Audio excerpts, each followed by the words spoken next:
जय श्री कृष्णा। क्या इस बार आपके भी मन में कहीं सवाल है कि रक्षाबंधन किस दिन बनाया जा रहा है? 27 अगस्त को मनाया जा रहा है या 28 अगस्त को मनाया जा रहा है? क्योंकि इस बार पूर्णिमा की तिथि 2 दिन पड़ रही है, इसलिए बहुत सारे लोगों के मन में कहीं कंफ्यूजन है कि आखिर राखी किस दिन बनाई जाएगी और शुभ समय क्या होना बांधने के लिए। तो आज मैं इस वीडियो में आपको रक्षाबंधन 2026 के सही तरीका, पूर्णिमा तिथि, भद्रकाल, राहुकाल और राखी बांधने का शुभ समय सब कुछ बिल्कुल आसान भाषा में समझाऊंगी। और साथ में आपको ये भी बताऊंगी कि राखी बांधने से पहले सबसे पहले किसे राखी बांधनी चाहिए और राखी बांधते समय कितनी गांठ लगानी चाहिए, इसलिए वीडियो को अंत तक जरूर देखिए। सबसे पहले जानते हैं कि इस बार रक्षाबंधन कब मनाया जा रहा है। इस बार रक्षाबंधन शुक्रवार 28 अगस्त को मनाया जा रहा है। अब यहाँ एक बात ध्यान से सुनिए। पूर्णिमा तिथि 27 अगस्त 2026 को सुबह 9:08 पर शुरू हो जाएगी और 28 अगस्त को सुबह 9:39 को समाप्त होगी। यानी पूर्णिमा तिथि 27 अगस्त को और 28 अगस्त दोनों दिन रहेगी। लेकिन सिर्फ पूर्णिमा तिथि देकर रक्षाबंधन का दिन नहीं तय किया जा सकता। इसके साथ भद्रकाल भी देखना बहुत जरूरी होता है। धार्मिक मान्यता के अनुसार भद्रकाल में राखी बांधना उचित नहीं माना गया है। ये बहुत ही अशुभ समय होता है। इसलिए अब मैं आपको सारे जरूरी समय एक ही जगह बता देती हूँ ताकि आपको कोई कंफ्यूजन ना हो। तो अच्छे ध्यान से सुनिए। रक्षाबंधन 2026 की जरूरी समय। पूर्णिमा तिथि शुरू हो रही है 27 अगस्त 2026 को सुबह 9:08 पर। पूर्णिमा तिथि समाप्त होगी 28 अगस्त को सुबह 9:39 को। भद्रकाल जो है 27 अगस्त को शुरू होकर 28 अगस्त तक सुबह सूर्योदय से पहले समाप्त हो रहा है। 28 अगस्त को सूर्योदय लगभग 6 बजे होने वाला है। राखी बांधने का शुभ समय क्या होगा, अभी सुनिए दोस्तों। 28 अगस्त को सुबह 6:01 से लेकर 9:39 तक होगा। राहु काल क्या होगा 28 अगस्त को सुबह 10:43 से दो होगा और दोपहर समाप्त होगा 12:17। इसलिए अगर आप मुझे पूछे कि अगर भाई को किस समय हमें राखी बांधना चाहे तो मैं कहूंगी सबसे शुभ मुहूर्त होगा 28 अगस्त को सुबह 6:01 से लेकर 9:39 पर। बहुत लोगों को इतना सुबह राखी बांधना नहीं होता क्योंकि घर के गृहस्थ में सब लोग बहुत बिजी होते हैं। तो इस समय नहीं, जो लोग नहीं बांध सकते हैं वो क्या करेंगे, राहु काल जो होता है ना वो समाप्त होने के बाद जो 12:17 को राहु काल समाप्त होगा उसके बाद आप कभी भी राखी बांध सकते हो। अब बात करते हैं कि राखी बांधने से पहले हमें सबसे पहले राखी किसको बांधना चाहिए। तो हमें सबसे पहले राखी गणेश जी को बांधना चाहिए।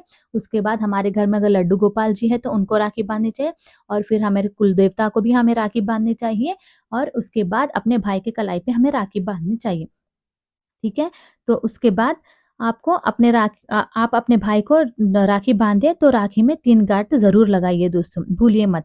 इस 3 गांठों को आप अपने भाई के मन की तन सुंदरता भावना से जोड़कर प्रेम विश्वास के रक्षा करने के लिए आप ये कहकर अपने भाई को राखी बांध सकते हो। और जब राखी बांधे तो सिर्फ रस्म पूरे करने के लिए नहीं बल्कि भगवान श्री हरि विष्णु को याद करके अपने भाई को मनोकामना पूरी होने के लिए दिल से सच्ची प्रार्थना करें। लेकिन दोस्तों रक्षाबंधन की सबसे खूबसूरत बात सिर्फ भाई बहन का रिश्ता नहीं है, इसके पीछे भगवान कृष्ण और द्रौपदी का जुड़ा एक बहुत ही भावुक कथा बताया जाता है।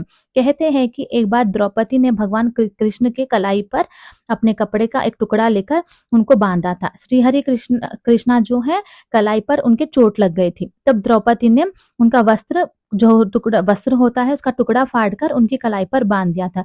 द्रौपदी के मन में उस समय कोई स्वार्थ नहीं था, बस प्रेम और अपनापन था और भगवान कृष्ण ने भी उसे प्रेम को भी कभी नहीं भुलाया। जब द्रौपदी को सभा में अपमानित किया गया और उनकी रक्षा के लिए कोई आगे नहीं आया तब कृष्ण जी ने उनकी लाज रख ली है इस प्रकार। इसलिए रक्षाबंधन हमें सिर्फ एक धागे को याद नहीं करता, हमें प्रेम विश्वास और भगवान पर भरोसा को याद दिलाता है। द्रौपदी ने कृष्ण की कलाई पर एक छोटा सा कपड़ा और टुकड़ा प्रेम से बांधा था और कृष्ण ने उसे प्रेम मानकर हमेशा याद रखा। इसलिए जब हम अपने भाई की कलाई पर राखी बांधे तो हमारे मन में भी यह भावना होनी चाहिए, हे कृष्ण जैसे आपने द्रौपदी की रक्षा की वैसे ही मेरे भाई की हमेशा हमेशा रक्षा करना। और भाई को भी अपनी बहन के लिए संकल्प लेना चाहिए, मैं हमेशा अपनी बहन का साथ दूंगा, उसका सम्मान करूंगा और जरूरत पड़ने पर उसके साथ खड़ा होऊंगा। यही तो है रक्षाबंधन की असली खूबसूरती। राखी सिर्फ एक धागा नहीं होता दोस्तों, ये बल्कि ये होता है कि भाई बहन का प्यार इसमें बहुत ही प्यार से बताया जाता है। इसलिए इस बार जब भी आप अपने भाई को राखी बांधे, पहले आप गणेश जी को राखी बांधे। अच्छा, बहुत से लोगों के मन में कन्फ्यूजन होता है कि मेरे भाई यहाँ पर नहीं रहते तो मैं क्या करूँ? तो आप एक काम कर सकते हो, जो नारियल होता है, सूखा नारियल, वो लेकर उसके ऊपर आप कलावा बांध सकते हो। बांध के आप अच्छे से एक भगवान के पास रख सकते हो। जब आपके भाई आएंगे तो उनके हाथ में आप सौंप सकते हो। तो इस प्रकार आप राखी नारियल को भी बांध कर, मतलब जो सूखा नारियल होता है उसको बांध कर भी आप रख सकते हो, और भाई आने पर आप उन्हें दे सकते हो।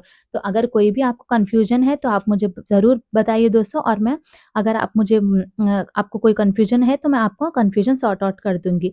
अगर आपको ये वीडियो अच्छा लगा हो तो लाइक, शेयर और सब्सक्राइब कर लीजिए। और मैंने बहुत ही आसान तरीके से आपको पूरा समय बता दिया है। बस इस चीज़ का ध्यान रखिए कि भद्रा के समय राखी नहीं बांधा जाता। तो सच, अगर आपको बांधना है तो सुबह के समय बांध दीजिए 28 तारीख को। अगर सुबह के समय भी अगर आप नहीं बांध सकते हो तो राहु काल जब समाप्त होगा 12:17 को, उसके बाद आप कभी भी राखी बांध सकते हो 28 तारीख के दिन। तो इस चीज़ का ध्यान रखते हुए अच्छे से रक्षाबंधन बनाइए और हमेशा भाई बहन जुड़े रहे, यही मेरे दिल की मनोकामना है। राधे राधे, जय श्री कृष्णा। मिलते हैं अगली वीडियो में। अगर मेरा वीडियो अच्छा लगा हो तो प्लीज़ दोस्तों लाइक, शेयर और सब्सक्राइब कर दीजिए। राधे राधे।